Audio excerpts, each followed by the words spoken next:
어제까지만 해도 상황으로는 뭐 영국과는 워낙 관계가 좋았었죠. 10% 상호 관세도 10%였었고 결국에는 그 이하로 더 뭐 봐주진 않을 것처럼 상호 관세는 없었고 네. 보편 관세만 10%. 그렇죠. 그렇게 해서 최대한 영국과는 협상을 빨리 매듭을 지었는데 사실 그거가 중요한 게 아니죠. 다른 나라들하고 어느 정도 수준의 관세 수준을 결정 지을 것이냐 이걸 가늠할 수 있는 게 바로 이번 주말에 중국인데 좀 황당한 게 145%를 낮춰주기는 하는데 이게 80%로 오늘 낮출 수도 있다고 하니까 이게 좋아할 일인지 그래서 황당한 이슈인 것 같기도 합니다. 조금 현재 진행 상황을 먼저 정리를 해볼까요? 이번 주말에 어떤 내용들이 좀 논의될 수 있을까요? 사실 지금 이제 말씀해 주신 게 현재 미국이 중국에 매기고 있는 게 145% 관세인데 뭐 이 언론에서 나오기를 이것을 50에서 60%까지 낮춰줄 수도 있다. 이번 주말에 당장 이런 기대감이 상당히 이제 좀 피어올랐죠. 사실 그 전까지만 해도 뭐 만나기는 해도 진짜 실질적인 성과가 없을 수도 있다. 그냥 서로 안 싸우면 다행이다라는 좀 그런 생각이 있었는데 진짜로 이번에 관세율 인하라는 성과가 나올 수도 있겠구나라는 쪽으로 약간 시장이 바뀌었죠. 그러고 그 트럼프 대통령이 직접 뭐 145나 80이나 하긴 하지만 그래도 일단 낮춰준다는 게 어디냐. 일단은 시장이 조금 낙관론이 확실히 지금은 짙은 것 같아요. 이제 문제는 진짜 낮춰줄지, 낮춰주더라도 145나 80이나 결국 이 무역을 하는 게 어려운 거는 마찬가지인데 이게 미국 경제에 뭐 진짜로 좋은 진전이 되는 거는 맞느냐 이런 문제들이 사실 남아 있는 거죠. 우선 145%는요. 그 트럼프 정부 들어서 추가한 거고 실질적으로는 그보다 더 높습니다. 이미 그 전에 20% 정도 기본 관세율이 있었고요. 거기에 추가를 했고 또 301조 들어간 종목 그건 25% 기존에 또 막고 있었거든요. 그러니까 이게 주요 종목들은 뭐 지금 170% 이거 80% 낮춰봐야 사실 무역 흐름이 다시 살아난다? 그렇게 보지 않아요. 대부분은 왜냐하면 마진이 뭐 수입해서 판 사람들 뭐 15% 20% 이런데 뭐 환율로 뭐 10% 빼고 그쪽에 뭐 너 10% 줄여 뭐 이렇게 해도 이게 80%가 각이 안 나옵니다. 이 결국은 이게 무역이 흐름이 다시 돼서 중국산 물건들이 미국에 들어올 수 있느냐, 신규 오더를 할 수 있느냐, 이 문제가 미국의 이제 인플레이션과 어떤 공급난, 이런 것에 이제 영향을 줄 텐데, 그거는 145나 80이나 별 차이가 없다고 생각해요. 뭐 몇 개 품목은 더 들어오겠죠. 그렇지만, 뭐, 그게 큰 경제적인 어떤 거시경제적인 의미가 있다? 뭐 그렇게 보지 않고요. 그런데 이제 투자자들이 제가 보기에 좀 관심을 갖고 높아진 거는 이 트럼프 대통령이 아무래도 이게 쫀 게 아닌가라는 생각들이 자꾸 나온다는 거죠. 협상을 빨리 해라. 그러니까 캐피탈 이코노믹스도 미국이랑 영국이랑 협상을 봤더니 굉장히 서두르는 적이 너무 많다는 거예요.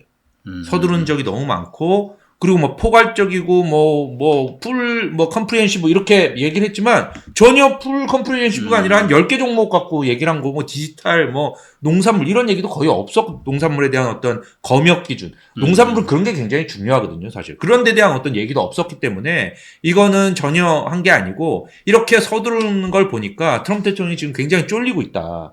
왜 쫄리고 있냐라고 하면요. 대부분 재고를 그러니까 중국에서 미국으로 오는 상품 수송 기간 이게 한 20일 정도 걸리고요. 그리고 여기 사람들이 두세 달치의 재고를 갖고 있다는 거죠. 그게 다 떨어지고 나면 어떤 일이 벌어질지에 대해서 굉장히 지금 공포가 생기는 거예요. 너 마텔에 인형 팔지 마. 인형 안 파는 거 좋아요. 근데 애들이 뭐 음료 어디 갔어? 막 울기 시작하고 이러면 그리고 인형값 높아지고 이게 이제 그거 하나만 높아지는 게 아니잖아요. 다 높아질 가능성이 있거든요. 그러다 보니까 지금 약간 트럼프 대통령이 당황한 게 아니냐. 그래서 그저께는 중국에 대해서 관세 낮춰줄 가능성이 있어요. 하던 사람이 갑자기 하루 만에 달라지고 그날 밤에 영국이랑 그 급하게 막 전화해서 러트닉이 그랬잖아요. 그리고 러트닉 말을 어제 들어보면요. 우리나라하고 관세 협상, 일본과 관세 협상 엄청 오래 걸린답니다. 금방 될 게 아니고. 우리나라도 마찬가지고. 인도는 지금 파키스탄 여기하고 지금 전쟁 중인데 지금 뭐 관세 협상이고 뭐 이게 지금 문제가 아니에요. 그리고 일본 제가 여러 번 말씀드렸지만 인도는 굉장히 복잡한 나라고요. 오늘 나온 제안을 보니까 인도가 관세율 평균 13%에서 4%로 9%포인트나 우리가 낮춰줄게라고 했는데 트럼프 대통령이 그거 보고 너무 좋은데 이렇게 여길지 그것도 잘 모르겠고요. 뭐 그런 점에 있어서 굉장히 어렵고 그런데 이제 정황 증거를 보면 아까 말했듯이 갑자기 하루 만에 좀 달라지고 그리고 막 서두르는 것 같고 거기다가 막 트럼프 대통령이 또 주식 사라고 했잖아요. 그런데 주식 샀다가 사람들이 더 화가 나는 거거든요. 만약 지금 이것도 지금 안 좋은데 주식을 그래서 샀는데 아무 효과가 없으면 진짜 더 화가 나는 거고요. 그리고 암호화폐가 어제 다시 10만 달러 비트코인 넘고 그런 걸 보면 암호화폐 쪽이 지금 트럼프 캠프 쪽에 많이 가서 막 지원을 하고 있는데 뭔가 좀 들은 게 아닌가. 그리고 오늘 아침에 독일의 메르츠 총리가 트럼프 대통령이랑 전화하고 나서 트럼프 대통령이 높은 관세의 문제점을 인식하고 있는 것 같다. 이런 얘기를 했어요. 그러면서 이제 EU도 본격적으로 협상을 해야 될 때가 오는 것 같다. 뭐 이런 얘기를 했거든요. 그러니까 분명히 영향이 있는 것 같아요. 어제 이 스타머 영국 총리가 이제 영국에서 이야기를 하면서 자기는 이제 어제 발표할지 사실 몰랐는데 수요일 밤에 자기는 이제 아스날하고 이 PSG하고 챔스 준결승전 신나게 보고 있었는데 물론 아스날이 졌지만 스타머 총리는 아스날 팬이라고 합니다. 수상이죠. 근데 갑자기 전화를 해가지고 막 급하게 당장 다음날 발표를 하자 이렇게 했다는 거예요. 그러니까 뭔가 트럼프 대통령이 뭐 쫄린다라는 표현이 맞는지는 모르겠지만 어쨌든 지금 뭔가 빨리 우리가 다음 주에 쫓기고 있는 거죠. 뭔가 나온다라고 했는데 지금 자기 이 순방 가기 전에 뭐를 내놔야 되니까 인도는 지금 원래 가장 유력한 게 인도라고 했었는데 인도가 지금 파키스탄이랑 저러고 있으니 안 될 것 같고 빨리 이제 영국이랑 하자 이렇게 된 거 아니냐. 그래서 스타머 총리가 사실 원래 같으면은 왔겠죠. 근데 그냥 전화로 했잖아요.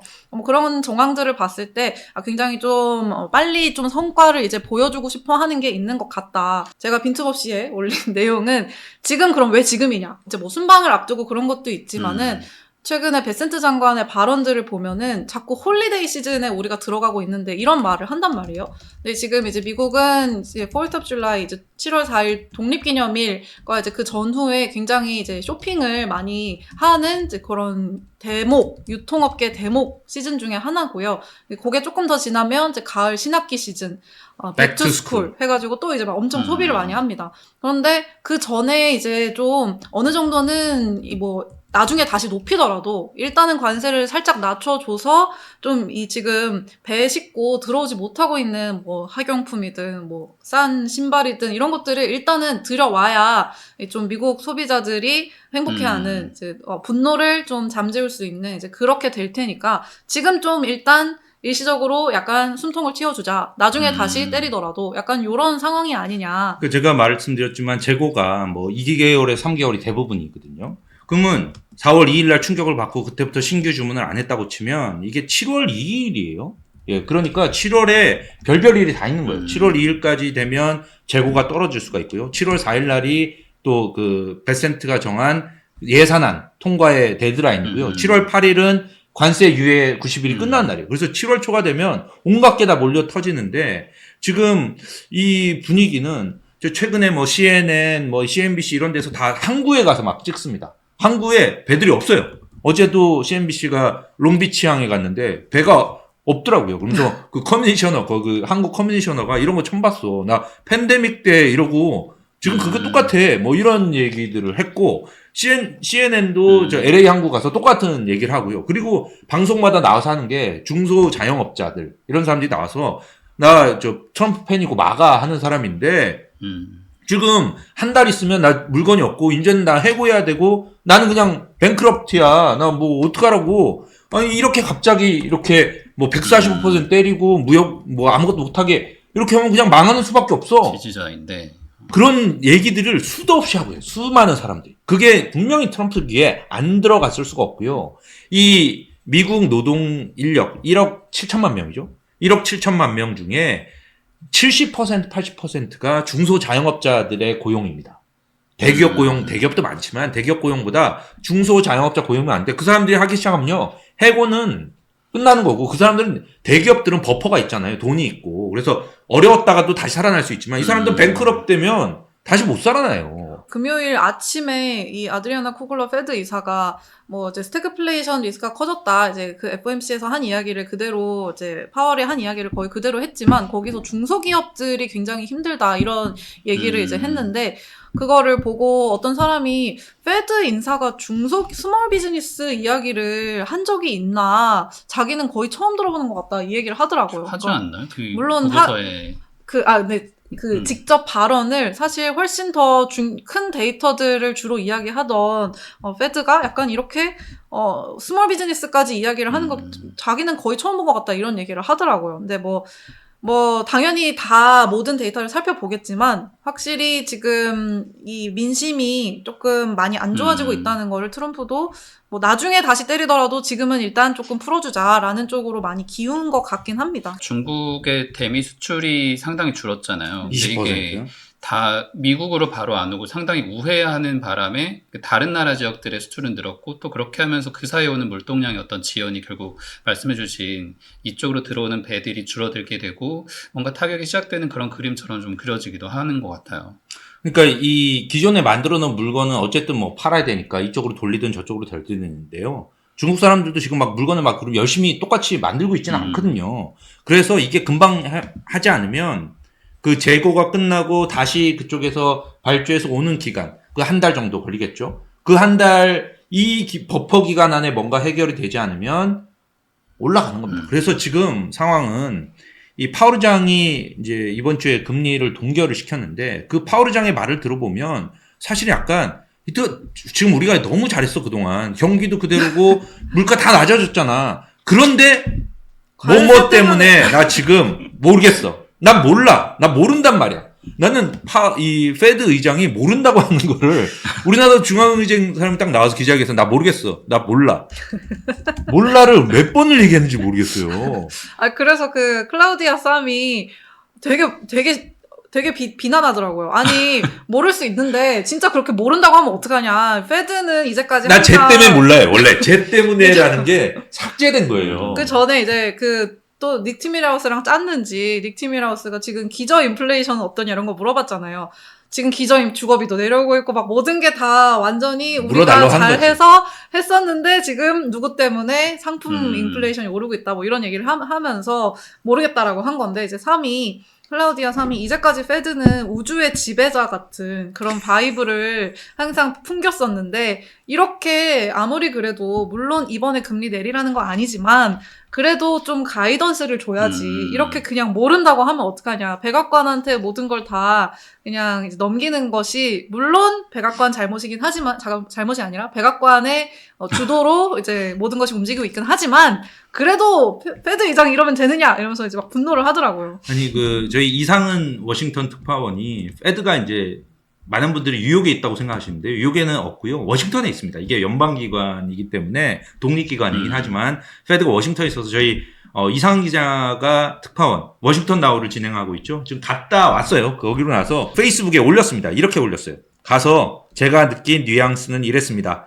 1번 트럼프 관세는 문제를 일으킬 거다. 2번 페드가 그것 때문에 통화정책 경로를 이전에 생각했던 것과 완전히 다르게 할 수도 있다. 트럼프 너 때문에 인하하고 싶어도 못하겠어. 이런 얘기였다. 그리고 세 번째, 트럼프야 나를 자르려면 잘라라. 내가 할 말 안 하겠냐? 이런 느낌이 확연히 주어졌다. 이렇게 얘기를 하면서 파월의 메시지, 파월이 모른다고 했지만 그 메시지는 굉장히 명확하게 들렸다라고 이상한 기자가 자기 페이스북에 올려놨습니다. 그게 저도 느낀 거하고 거의 똑같고요. 리영 이 합의를 보고 일부에서는 그런 얘기를 해요. 이거는 파월이 안 내린 이유는 너무 당연해. 영국계도 10%를 유지했어. 그럼 딴 나라는 어떻게 했어? 이거는 인플레이션은 무조건 오게 돼 있어. 근데 그 인플레이션이 이번에 무서운 거는 그냥 관세를 덧붙이는 그런 인플레이션이 아니고요. 거기에 물건이 모자라서 오르는 공급망 충격으로 인한 인플레이션이 덮어지면요. 그러니까 관세도 오르고 물건도 없고 이 경제라는 거는 희귀성에 따른 거잖아요. 그런데 뭐 어떤 컴퓨터를 사려고 하는데 이 컴퓨터가 원래 100만 원이었는데 관세가 30% 붙어서 130만 원이 됐어요. 그래서 사려고 했더니 이게 뭐 없어요. 그래갖고 제가 160만 원 부르고 여기가 200만 원 부르고 이게 그러면 300만 원 된다. 이렇게 될 수도 있거든요. 그래서 파월 의장이 이게 관세 효과가 일시적일 수도 있지만 지속될 수도 있어라고 얘기한 게 우리가 팬데믹 때 그걸 겪었거든요. 없으니까 막 오르는 거죠. 그냥 답이 없어요. 그다음부터는 얼마까지 오를지가 모르는 거고요. 그렇게 오르고 나면 임금도 올려달라고 하고 임금도 오르고요. 막 전염이 되는 거거든요. 사실 그 공급망 질문에 이제 FOMC에서 질문이 공급망으로 인한 이 인플레이션을 페드가 어떤 수단을 취할 수 있느냐. 우린 할 수 있는 거 없다라고 했죠. 없었어요. 그죠? 그래서 없죠. 그 난리가 난 거죠. 사실 없죠. 페드는 수요를 이제 자극하거나 뭐 풀어주거나 하는 식으로 이제 하는 것이지 사실 공급 쪽에서 인플레이션이 오는 거는 뭐 금리라는 이 수단으로 할 수 있는 게 아니기 때문에 수요를 자극하는 거지 공급을 건드리는 건 아니거든요. 그러다 보니 이제 거기서도 백악관에 가서 물어봐라. 뭐 이제 이런 취지였던 것이죠. 예전에 뭐 그런 농담도 있었죠. 페드가 빨리 돈 찍어서 자동차 공장도 만들고 뭐 이런 얘기도 있긴 있었어요. 예. 근데 그게 불가능한 얘기고요. 결국 파월 얘기를 안 할 수가 없는 거. 방금 전에도 이런 일화들을 언급을 해주셨지만 트럼프도 나름대로 정말 속 터지는 상황이고 나름의 약간 드라마 대사 같은 것 같아요. 그는 나를 좋아하지 않는 것 같다. 벽이다. 벽과 같다. 벽과 이야기하는 거 얼마나 같아요. 답답하면 뭐 그런 얘기를 했겠나. 아니면 이제 둘이 정말 약간 착사랑도 아니고 서로 간에 할 말만 서로 하는 그런 상황이 돼버렸는데, 근데 이렇게 보면 결국 연준은 믿을 것은 결국 법 안의 테두리, 의회에서 강력하게 어쨌든 지켜주고 있는 상황이고, 트럼프가 불만을 계속 표하면서 그냥 가는 그림들이 몇 달간 또 이어지지 않을까라는 게 현재 상황인 것 같아요. 파월 의장도 어느 정도 시사하지 않았나요? 파월 의장을 보면서 항상 봐요. 제가 최근에 재밌는 얘기 들은 게 이런 거예요. 파월 의장이 일주일에 한 번씩 만나는 사람이 있습니다. 대통령하고는 만나지 않았다고 했잖아요. 일주일에 한 번씩 만나는 사람이 있어요. 누구죠? 베센트 장관. 스캇 베센트예요. 스캇 베센트하고 그러면 지금 상황을 보면 스캇 베센트한테 파월이 지금 관세 상황이 어때? 안 물어보겠습니까? 매주 물어보겠죠. 스캇 베센트가 뭐라고 했겠어요? 모른다고 한 겁니다. 진전이 없다. 나도 몰라. 만나봐야 된다. 당연하죠. 자기도 모르죠. 어떻게 알겠어요? 트럼프가 다 결정하는데 모르잖아요. 그래서 모른다고 한 거고요. 그리고 파월한테 분명히 베센트가 그런 얘기를 했을 거예요. 금리 지금 낮추면 안 된다는 얘기도 분명히 했을 수 있어요. 왜냐하면 베센트 입장에서는 베센트는 거시경제에 베팅하던 펀드잖아요. 지금 이런 상황에서 어떻게 인플레이션이 될지 모르는데 여기서 페드가 팍팍 낮추잖아요. 금리를. 장기금리가 다 올라갑니다. 다시. 그럼 문제는 베센트한테 문제는 10년 이상의 장기금리지 지금 단기금리가 아니거든요. 그러다 보니까 베센트 입장에서 파월한테 사실 나도 모르겠어. 그냥 금리는 우선은 동결하는 게 좋지 않을까? 이렇게 얘기했을 가능성이 나는 있다고 생각해요. 그런 얘기를 들었어요, 저도. 많은 사람들이 채권 운용하는 사람들이 많은 사람들이 그런 얘기를 하고 있고요. 오늘도 금리는 떨어지고 있지만 30년물 금리 계속 올라가고 있고요. 오늘도 오르고 있더라고요. 어제 경매 결과도 좀 안 좋게. 경매도 안 좋고 30년 외국인 이 비율이 안 좋았죠. 비율이 굉장히 안 좋아서 중앙은행은 문제가 아니에요. 중앙은행들은 대부분은 이 채권, 국채를 많이 갖고 있지만 미국 국채를 다 단기 위주로 갖고 있거든요. 대부분 2년물 이하 이런 걸 갖고 있어요. 뭐 올해 미국에 장기 투자하자는 게 아니라 계속해서 그러니까 달러 유동성을 유지하는 측면이거든요. 그래서 장기는 누가 갖고 있냐? 그러면 생명보험사, 이런 대만의 생명보험사 이런 애들이 이제 이 매칭을 하기 위해서 자기네 이 라이어빌리티를 매칭하기 위해서 그런 걸 갖고 생명보험 있는데 가입자들. 그거를 지금 덜 사고 있다는 얘기 같아요. 베센트 장관도 근데 의회에서도 얘기를 했습니다. 의회 증언이 있었죠, 이번 주에. 트럼프밖에 이 결과가 어떻게 될지는 대통령만 압니다라고 이제 이야기를 했고, 이 페드가 최근에 이 몰래 이 스텔스 양적 완화를 한 게 아니냐라는 이제 그런 좀 월가에 약간 수근수근 그런 게 잘못된 있었는데 그 완전 이제 잘못된 정보죠. 그냥 이 MBS를 이제 충분히 상환 못한 거를 이제 일부 좀 하느라고 어쨌든 전혀 양적 완화를 한 게 아닌데 시장에선 최근 그런 이야기가 나올 정도로 페드가 금리 인하를 사실 이번에 너무 늦는 거 아니냐라는 얘기들이 트럼프가 원하는 대로 약간 여론이 만들어지고 있는 것 같긴 해요. 그래서 뭐 베센트 장관이 파월을 이제 만나가지고 금리 내리지 마라고 하기는 했을 수 있겠지만 겉으로는 또 이 최근에 지난주였나요? 지금 2년물 금리가 정책 금리보다 낮은 것은 페드가 금리를 내려야 한다는 시장의 시그널이다. 또 이런 이야기를 했잖아요. 만약에 둘이 만나서는 야 금리 내리지 마라고 했으면은 파월은 굉장히 배신감이 크겠네요. 저는 그냥 잠깐 드는 생각은 계속해서 이제 트럼프도 하도 듣다 보니까 포기를 좀 하고 어차피 너는 금리를 늦게 내릴 거잖아. 너무 늦은 파월이니까 내가 알아서 상황을 만들게. 그러니까 금리 내릴 걸 기대하고 투자해라. 뭐 이런 이미지를 사람들의 계속 메시지를 던지는 게 아닌가 좀 싶기도 하거든요. 그래서 지금 상황에서는 뭐 어차피 갈라섰으니까 그냥 뭐 파월을 갈라진 게 의지하는 게 아니고요. 아닌 것 같아요. 트럼프는 해임하고 싶죠. 하루라도 빨리 해임하고 싶고 저 인간 나를 싫어하기도 하고 지금 그 내각에 이렇게 주요 연방정부 직장에 자기 안 좋아하는 사람이 없어요. 딱 내각 회의 시간 2시간 동안 막 거의 그 성경책이 있거든요. 지금 하나님 수준이 돼 있는 상황이라서. 지금 교황님 되셔서. 그럼요. 거의 뭐 그런 상황이어서 백악관이 오죽하면 교황이랑 합성한 사진을 올릴 정도니. 너무 충격적이에요. 지금 거의 신격화돼 있는 상황이거든요. 그래서 이 안 좋아하는 사람 딱 하나인 거죠. 쟤만 안 좋아하는가 봐. 빨리 자르고 싶은데 왜 못 자르냐? 결국은 장기금리예요. 그것도. 그렇죠. 그렇게 되면 장기금리가 올라가니까 베센트가 그걸 막 지금 바지꽁하게 잡고 그거 자르지 말라고 막 부탁을 하고 있는 거예요. 그 메시지에도 파월은 바보다. 하지만 그것만 빼면 다 좋아. 이런 그렇죠, 그렇죠. 어떻게든 이제 해임에 대한 메시지는 이제 안 주려고 이제 굉장히 그래도 트럼프도 교화가 됐더라고요. 예. 파월 의장이 근데 이번에 완전히 마음을 잡고 나왔죠. 이번에 파월 의장 딱 나올 때 저는 이번에 별로 안 좋겠구나. 전혀 변화가 없구나라는 생각을 딱 한 게 보라색 메타일을 맸어요. 보라색 메타일을 맸는데 어떻게 그렇게 취하셨어요? 이 해머 캐피탈이라는 데서 이제 분석을 했어요. 2021년부터 팬데믹 이후부터 지금까지를 타이 색깔, FOMC에 나왔을 때마다 타이 색깔을 쭉 분석을 했는데 대부분이 이제 퍼플 타이였는데 퍼플 타이가 오면 S&P 지수는 거의 움직이지 않았어요. 별로 영향이 이게 많이 움직이지 않은, 그러니까 비슷했어요, 그냥. 그런데 블루 타이를 메고 온 날 몇 번 없었는데 그날은 굉장히 안 좋았어요. 블루가 원래 미국은 파란색이 안 좋은 거잖아요. 네, 빨간색이 좋은 거고 그러다 보니까 빨간색을 매면 어떻게 되냐? 빨간색을 맨 적이 있었어요. 진짜 그랬는데 한 번 있었는데 그때 주식이 올랐습니다. 진짜 파란색은 안 좋았어요. 그리고 어떤 색깔이 그러면 괜찮았냐? 그린 색깔이 괜찮았다고 합니다. 근데 대부분은 퍼플 타이를 맸는데 이번에도 어떻게 메고 왔어요? 퍼플 타이. 네, 저희 그 FOMC 때마다 이제 저희 해설 방송을 유튜브를 통해서 해드리는데 거기 채팅창을 보셔도 됩니다. 저희 이미 시청자분들은 아시는 분들 많더라고요. 오늘 보라색 타이 메고 왔는데 그러니까요. 이게 댓글에 올라오더라고요. 역시 한글만 구독자분들은 굉장히 똑똑하다. 굉장히 수준이 많이 올라와 있습니다. 너무 저는 웃겼던 게 정말 이 타이 색깔을 분석할 정도로 정말 페드 의장의 발언의 힘을 우리가 알 수 있는데 이 FOMC 이전에 베팅 사이트, 도박 사이트에서 어떤 단어가 가장 많이 나오고 어떤 단어가 가장 많이 떨어질 것인가, 뭐 이런 시장에 영향을 미칠 것인가였는데 탑 10 중에 굿애프터눈이 있더라고요. 굿애프터눈 하면 이제 그때 이제 나오는 그 순간 무조건. 시장이 떨어진다고. 정말 마법 같은 단어죠.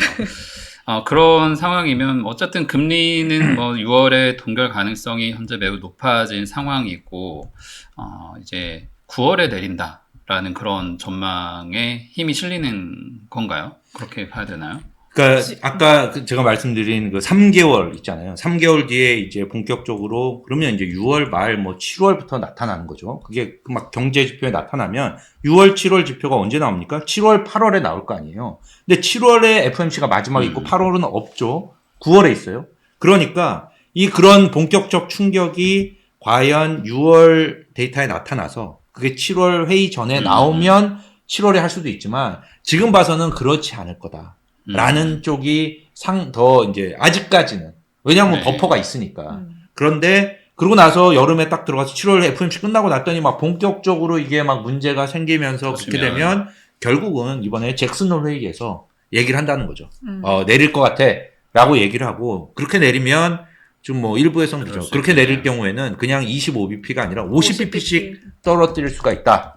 이렇게 보고 있죠. 뭐 시티 같은 데는 올해 연간 125bp 내릴 거다. 뭐 이런 얘기까지도 하고 있는 좀 극단적이지만 역시 비관론 네. 하우스. 그렇죠. 네. 그런 전망도 있는데 뭐 사실 아직까지는 7월 인하가 조금 더 많기는 합니다. 7월에 금리 인하 재개할 거라는 뷰가 FOMC 전에는 한 80%, 90% 정도였는데 지금은 70%로 조금 떨어지긴 했지만 그래도 7월 인하 뷰가 조금 더 많은 것 같아요. 근데 너무 지금 중구난방이어서 이 뷰가 지금 뭐 시장이 반영하고 있는 것이 큰 의미가 있나 싶기는 합니다. 결국은 페드가 보는 게 이제 고용이거든요. 고용이 얼만큼 됐고 실업률이 얼만큼 됐거냐인데 골드만삭스 예상을 보면 4월, 5월까지 괜찮고요. 6월부터 떨어지기 시작하고요. 7월에 많이 떨어지는 걸로 이렇게 전망을 하거든요. 그러니까 골드만은 7월에 내릴 거라고 보는 겁니다. 왜냐하면 6월부터 떨어지고 그게 FOMC에서 딱 본다는 거죠. 보면 나타날 거다. 그때 그러면 인플레이션이 높으면 어떻게 내릴 거냐라고 하지만 만약에 실업률이 뚝뚝 올라가고 고용이 쭉쭉 줄어들면요. 인플레는 문제가 안 됩니다. 왜냐하면 인플레는 잡혀요. 그러면. 사람들이 안 사면 인플레가 어떻게 유지가 되겠어요. 물론 공급망 충격이 있을까 봐. 그걸로 인해서. 그러니까 품귀로 인한 게 있으면 그러면 인플레가 또 안 잡힐 수도 있죠. 예. 그게 이제 지금 페드의 걸림돌이긴 한데 어쨌든 약간의 시차가 있죠. 그 JP 모건 같은 경우는 2분기까지는 안 나올 거야. 그런 데이터에. 2분기까지 그 데이터는 건강할 거야. 즉 6월까지는 괜찮다. 이렇게 보니까 JP 모건은 9월로 찍고 있고요. 골드만삭스는 6월 데이터부터 좀 안 좋아. 특히 노동 데이터, 고용 데이터. 그래서 이제 7월을 보고 있고. 요게 지금 맞서고 있는 거죠. 주말에 또 뭔가 발언들이 계속 나올 거기 때문에 상황은 계속 바뀔 거고 파월 의장의 발언도 역시 지표가 핵심이기 때문에 이건 계속해서 저희가 주간마다 또 다뤄. 주말은 이제 중국, 스위스만 봐야 되죠. 네, 스위스. 정말, 네. 그런데 누가 그러더라고요. 스위스는 지금 중국 세상이야. 그래서 왜 중국 세상이냐 했더니 WTO가 제네바에 있어서 지금 거기서 하는 거거든요. 근데 제네바 WTO에 중국 대표단과 중국 사람들이 너무너무 많대요. 지금 몇 년 동안 사실은 이 미국이 WTO를 신경을 안 썼어요.